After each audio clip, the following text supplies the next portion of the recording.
Salut les crypto-lovers, j'espère que vous allez bien. Alors aujourd'hui, le Bitcoin a trébuché. Alors est-ce que, comme je le dis partout, c'est à cause de la Fed ou est-ce que c'est parce que les bulls n'ont pas été assez forts pour tenir les 80 000 dollars? On va essayer de répondre à cette question aujourd'hui. Si tu es nouveau sur la chaîne, n'hésite pas à t'abonner. Moi, c'est Will Tamer. J'essaie de faire tous les jours une vidéo où je décrypte un petit peu l'actualité et où j'analyse le Bitcoin et je donne comment dire? Et je donne mon analyse et j'essaye d'expliquer un peu comment je vois les choses. Alors, ici, c'est mon compte, Culture Crypto et il y a aussi mon compte Will Tamer. N'hésite pas à t'abonner si tu as envie d'avoir toutes les petites news que je mets, tous les petits points, je mets des points marché. J'ai décidé de mettre des points marché, des petits points technologie, tu vois? J'explique un peu ce qu'est le Bitcoin, ce qu'est la blockchain, voilà, j'essaye et je poste mes vidéos là-dessus et sur Will Tamer, bah, c'est plus, un petit peu, bah, c'est personnel, hein. Là, c'est Culture Crypto, c'est plus, la chaîne et sur Weltemer, c'est plus moi, donc c'est plus personnel où je parle de plein de choses, politique, Europe, enfin tout ce qui va, quoi. OK? Alors, on va commencer quand même par un tour d'horizon, on va passer sur CoinMarketCap. On voit que le Bitcoin perd aujourd'hui 3. Alors 3 lorsque nous avons un discours aussi, pessimiste de la Fed, je trouve que c'est plutôt pas mal. Du coup, bah, je me suis un petit peu intéressé. Malheureusement, tu vois, je peux pas aller sur Polymarket en Belgique, tu vois? Je mets Polymarket et Polymarket en Belgique, en fait, c'est interdit. Donc je peux pas aller dessus. Mais le marché prédictif, c'est quelque chose que j'aime bien et j'utilise souvent ChatGPT, pour qu'il aille voir un petit peu ce que je pense sur les marchés prédictifs et grâce pas quand tu passes par l'application ChatGPT, et bien, il te dit un petit peu ce qui se passe sur Polymarket et Polymarket, c'est quand même assez intéressant. Pourquoi? Parce que c'est des marchés prédictifs, mais c'est les gens, qui parient sur un événement, va-t-il se passer ou ne va-t-il pas se passer? Du coup, je me suis dit: «Beh, tiens, comment voyait Polymarket, heu, l'annonce de la Fed?» Donc voilà, je lui ai demandé et alors, avant le discours de Rush, donc à Jackson, Polymarket donnait environ 70 donc 70 de probabilité à un statu quo en septembre contre 30 pour une hausse de 25 points de base sur, le taux. Après le discours, le retournement, il a été brutal sur Polymarket. La probabilité d'une hausse de 25 points est monté à 53 tandis que le statu quo est tombé à 48 sur les marchés futurs traditionnels. Donc la probabilité d'une hausse en septembre est montée autour de 59 contre 35 jeudi. Du coup, les marchés prédictifs pensaient surtout que Rush éviterait de donner un signal clair sur les taux et ils se sont trompés. Donc on va pouvoir résumer ça que avant, pas de hausse en septembre, après, une grosse possibilité d'avoir une hausse en septembre. Et ce qui a joué aussi, c'est que ces changements d'anticipation, si tu veux, sur le Bitcoin, beh, le marché ne l'a pas seulement entendu, inflation élevée, il a dû repricer en quelques minutes toute la trajectoire des taux. C'est ça aussi qui s'est passé, tu vois? Du coup, beh, il y a eu une réaction violente sur le Bitcoin. Donc il faut comprendre aussi qu'en fait, heu, le marché, il anticipe toujours le futur. Et ici, ils anticipent quoi maintenant? À 53 une hausse des taux. OK? Alors qu'avant, c'était 70 qui disaient pas de hausse de taux. D'accord? Donc on était à 30 de personnes qui pensaient qu'on allait avoir une hausse des taux. Du coup, ce changement d'anticipation joue fortement sur le marché et c'est d'ailleurs ça qui est important. Donc comme le taux, on s'attend à avoir un taux qui va augmenter, du coup, ça va être plus cher d'emprunter. Donc en fait, les acteurs du marché se disent: «Beh, il y a moins d'emprunts possibles, donc moins de risques». Donc les actifs risqués tels que le bitcoin, et bien, il faut qu'on moins de gens vont rentrer dedans, OK? Donc il faut vendre parce qu'il ne va pas continuer de monter et c'est là et c'est pour ça que ça a chuté. C'est ça, l'impact des taux. Parce que le marché anticipe toujours le futur. Donc au mois de septembre, on ne s'attendait pas à avoir un taux directeur qui va monter et maintenant on s'attend à ce qu'il monte. Du coup, plus compliqué d'emprunter, du coup tout ce qui est risqué perd un petit peu de sa superbe. Du coup, bah, le bitcoin dévisse et chute. Donc ça, c'est pour moi la première raison, hein, OK? Donc ça veut dire que, suite, enfin voilà, je vous mets un petit article, mais au final, il y a pas besoin, tu vois? Donc suite, au discours de, comment dire?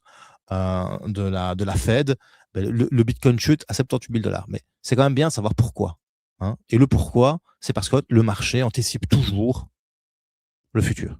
Et ils s'attendent à ce qu'on emprunte moins pour parier, bah, pour trader ou pour acheter du Bitcoin, parce que c'est plus cher. Donc comme c'est plus cher, moins vont le faire. Et du coup, beh, le prix doit anticiper, cette direction. Alors, du coup, on a un Bitcoin à 77 500 3%, moi je trouve que c'est encore relatif. Après, on fera l'analyse technique. Je trouve que en fait, on l'avait déjà quand même un petit peu anticipé, j'ai l'impression. Que des fois, c'était quand même quelque chose de beaucoup plus violent. Maintenant, voilà, quand je vois même les altcoins, au final, 4,89 pour, Ripple, ça va, 3% pour, Solana. Par contre, tu vois, là, 7% pour Hyperliquid. Tu vois, donc ça, c'est à retenir, hein. 7% de chute, donc ça veut dire qu'après, il y a un potentiel de remontée. Et c'est aussi dans ces moments-là que c'est important. C'est là qu'on voit aussi les bonnes cryptos qui ont, comment dire, qui ont l'air insolites, on va pouvoir dire. Alors, on va quand même regarder le Fear and Greed Index. Bah, le Fear and Greed Index, il est à 78. Hier, il était à 81. Enfin, 82, pardon. Voilà. Voilà, on a perdu 5 points. Moi, je pense que ça va, hein. Sur 30 jours, voilà, ça c'est pas non plus, une grosse accélération de chute. Je pense que ça passe encore. Regardons un petit peu les ETF. Donc aujourd'hui, beh, ça faisait quand même un petit temps qu'il y avait, des ETF, enfin que chaque jour ça on achète, et on continue d'acheter en fait l'ETF, tu vois? Regarde, aujourd'hui, tu as eu 235 millions sur Bitcoin, 205 millions sur Ethereum. Tu as quand même plus de 236 millions qui ont été investis sur les crypto-monnaies, hein. Donc enfin hier, pardon. Parce que oui, là, c'est au 27. Donc voilà, on verra bien demain où on en sera. D'accord? Est-ce qu'on va être en négatif demain? Est-ce qu'on va quitter 1, 2, 3, 4, 5, 6, 7, 8 jours de hausse en inflow sur les ETF? Est-ce qu'on va avoir un net outflow? Ça, on verra demain. OK? Mais en tout cas, allez, pour être dans le Bitcoin depuis assez longtemps, je trouve que le marché n'a pas trop mal réagi. 3,19%, quand bien même on perdrait 5% après une montée de 25%. Voilà quoi, je me dis, que ça va encore. Donc voilà. Donc comme je t'ai dit, moi, ma première question était, ben voilà, pourquoi est-ce que ce discours de la Fed impacte tellement? Heu, je savais, donc je vous l'ai expliqué, et alors aussi je me suis dit: «Beh, on va regarder un petit peu le positionnement sur Polymarket». Parce que Polymarket, c'est vraiment bien, c'est un marché prédictif, et un marché prédictif, il y a pas mieux que ça. Parce que tu peux voir des tendances qui se dessinent, et quand la tendance générale se trompe, beh, forcément derrière, il y a, un petit, comment dire? Une petite, consolidation, une petite, claque qui se prend, et du coup, bah, oui, le bitcoin chute, et surtout, il va falloir recalculer, repricer le prix en fonction du taux directeur, et c'est pour ça que le bitcoin chute aussi. OK? Et ça, je vous conseille vraiment avec ChatGPT. Le problème, c'est que je l'ai sur Bref et je l'ai pas mis sur Chrome. Comment dire? Heu, Quand vous avez besoin d'informations sur quelque chose de prédictif, genre Polymarket, et que c'est interdit dans votre pays, peut-être en France c'est interdit, je ne sais pas. En Belgique, c'est interdit, Polymarket. Beh, tu demandes à ChatGPT, il va te chercher toutes les données, et c'est quand même assez intéressant. Il y a quand même beaucoup de données, et j'utilise ça assez souvent, tous les jours. Donc voilà. Alors, maintenant on va passer sur l'analyse technique du Bitcoin. Beh, voilà, il y a aussi ça, que hier, on je l'avais vu, mais je ne l'ai pas dit. Heu, voilà, hop, on était sur, attendez, on va se mettre en H4. Voilà, ce sera un petit peu plus propre quand même sur du H4. Hop. Je fais un bête canal, je prends pas les mèches et tout, on s'en fout, c'est juste pour, voir, hein. Celui-là qui me dit: «Oh, tu prends pas les mèches», on s'en fout là, je fais juste de l'analyse comme ça. Donc tu vois qu'on est dans un canal haussier, mais, il y avait quand même une divergence assez forte qui était sur le RSI. Je vous avais dit, hein, on fait des hauts de plus en plus bas, hein, et pareil sur le momentum. Le momentum était en train de dévisser un peu, hein, vous voyez? On faisait des hauts ici de plus en plus bas, vous voyez? Je vous en avais parlé dans mes autres vidéos, donc haut, haut, haut, haut, haut, haut, et puis après, il faut des bas. On refait un petit haut, mais hop, là, on rechute encore en négatif dans le momentum. Mais par contre, le RSI, c'est sûr et certain que, hop, attends, on va fermer ça. Voilà, on réduit. Voilà, on voit bien que le RSI, beh, il chutait. On voit bien que le MACD, pareil, il chutait. On avait une double divergence sur la montée qu'on avait. On faisait des hauts de plus en plus hauts, on faisait des bas de plus en plus hauts. Par contre, on avait une tendance, qui était, stable ici, tu vois? Elle était stable, elle était déjà dans le négatif, mais surtout, on avait le RSI, donc la force relative d'achat, qui diminuait de plus en plus. Alors si tu la regardes sur du daily, ton RSI, beh, tu vois que pour l'instant, on est à 69. On vient de repasser dans la zone normal. On n'est plus en surachat. On a eu un dead cross sur le MACD que je t'avoue, ça c'est le zéro lag, hein. Ah attendez, je me suis trompé. Je suis désolé. Voilà, on va se remettre sur le MACD normal. Donc il faudrait que je réanalyse sur l'H4. Voilà, sur le MACD, tu es toujours dans le vert, mais tu vois quand même que les histogrammes, ils sont en train de diminuer de grandeur. Donc les histogrammes représentent la différence qu'il y a, l'espacement qu'il y a entre le MACD et son signal. C'est-à-dire la moyenne 12 et la moyenne 26, OK? Un mobile.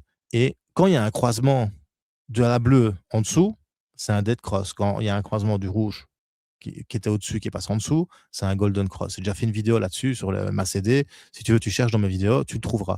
Je l'explique. Pareil, le RSI, je l'explique aussi. Et là, on a une divergence baissière qui était sur, mais qui est aussi un petit peu sur le daily, tu vois. Moi, je trouvais que ça allait encore parce que hier, on n'était pas vraiment baissier. Donc, je pensais que voilà, les Bulls allaient réussir à aller chercher ce plus haut à 82 000.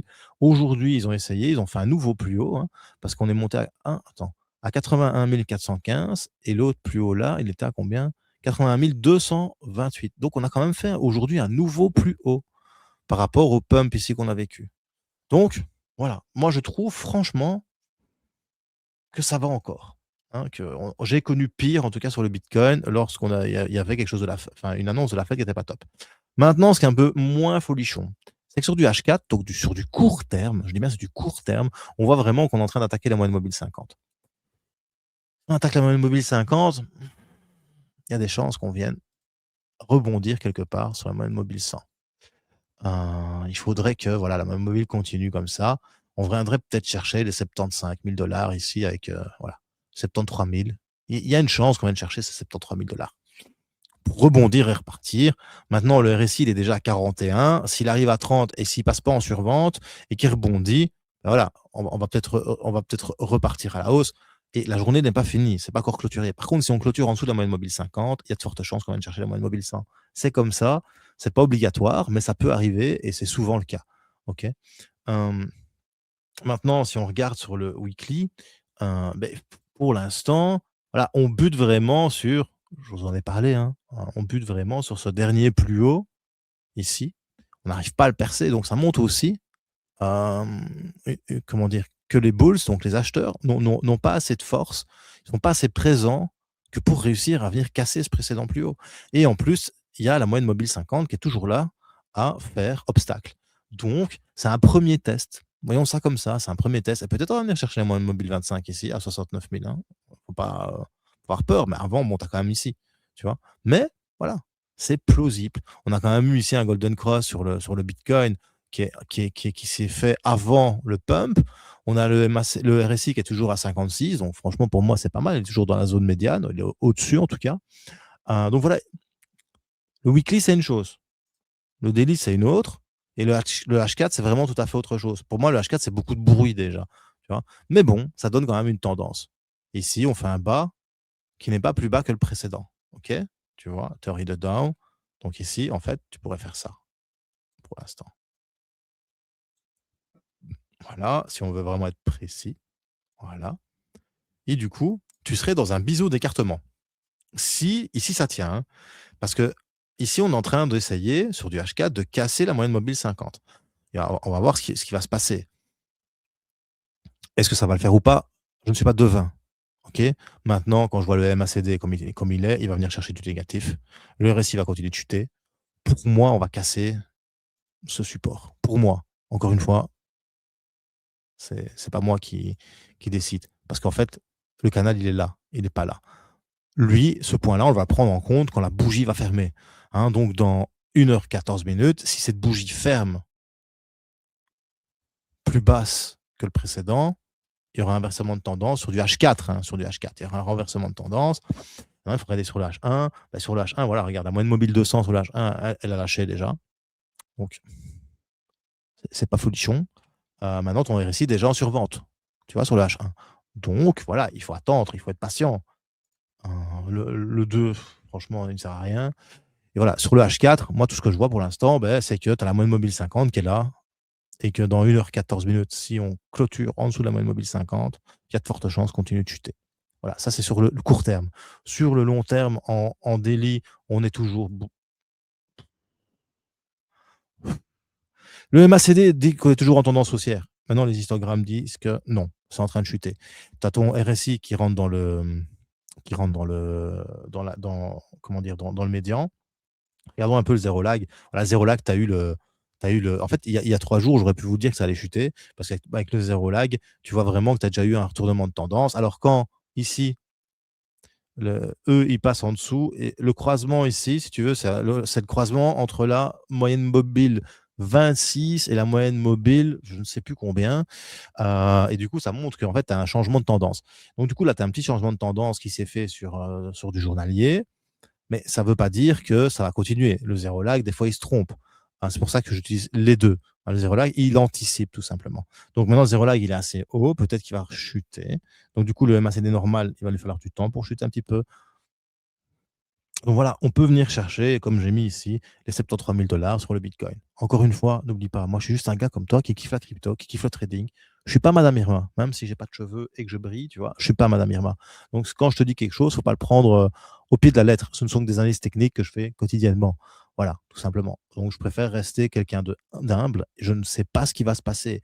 Des fois, je prends des profits, des fois, je prends des pertes. Des pertes. Là, j'ai pris une perte. J'ai un stop loss qui est tombé. Voilà, j'ai pris une perte sur un trade. Qu'est-ce que je te dis? C'est comme ça. Bah, les jours avant, j'ai pris des gains. Donc voilà, il faut avoir une probabilité de gain supérieure à 50% pour être rentable. Si tu n'es qu'à 50%, tu dois faire du 3 contre 1. Si tu fais du 60% avec du 2 contre 1, tu es déjà gagnant. Enfin, voilà. Et tout ça, c'est en calculant ton risk and reward, c'est en calculant tes probabilités de gain. Et tout ça, je vous expliquerai au fur et à mesure du temps parce qu'on avait déjà fait du trading communautaire ensemble.